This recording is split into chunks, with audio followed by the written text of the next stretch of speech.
অল্প বয়সে কারো চুল সাদা হয়ে গেলে চুলের রং কিংবা কোনো মেডিসিন ব্যবহার করে কালো করা যাবে কিনা, খুবই প্রয়োজনীয় একটি প্রশ্ন। সাধারণত নবী করিম সাল্লাল্লাহু আলাইহি সাল্লাম সাদা চুল কালো করতে, খিজাব ব্যবহার করতে, কালো খিজাব ব্যবহার করতে তিনি নিষেধ করেছেন। এটি এক ধরনের প্রতারণা থাকে, বয়স লুকাবার একটা প্রচেষ্টা থাকে, এটি কোনো সততার বা সৎ মানুষের পরিচায়ক নয়।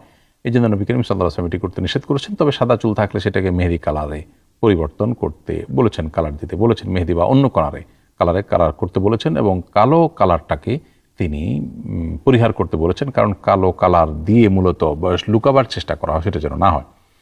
এখন কোনো ইয়াং মানুষ বা বয়স অনেক কম, তার এই বয়সে চুল পাকার কথা নয়, অথচ তার চুল পেকে গেল, এটা যদি হয় তাহলে সেক্ষেত্রে এটা এক ধরনের ত্রুটি তার শরীরে, এটা ত্রুটির কারণেই হয়েছে।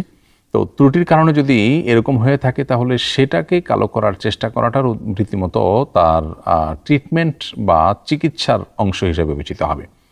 ফলশ্রুতিতে এটি তার জন্য জায়েজ হবে, কারণ তিনি বয়স লুকাবার জন্য নয়, বরং তার ত্রুটি দূর করবার জন্য খেজাব ব্যবহার করছেন, যেটি মূলত তার ট্রিটমেন্ট বা চিকিৎসার অংশ। ফলে অল্প বয়সে চুল যদি সাদা হয়ে যায় তিনি কালো খেজাব ব্যবহার করতে পারবেন। তবে উত্তম হয় কালো খেজাবের সাথে মেহেদি বা অন্য কোনো কিছু হালকা হলেও মিশিয়ে নেওয়া, যাতে করে সরাসরি হাদিসের খেলাফ না হয়। তবে বয়স অল্প হওয়ার পরও চুল সাদা হয়ে গেলে সেটা এক ধরনের ত্রুটি, এবং সেই ত্রুটি দূর করার জন্য তিনি খেজাব ব্যবহার করতে পারবেন।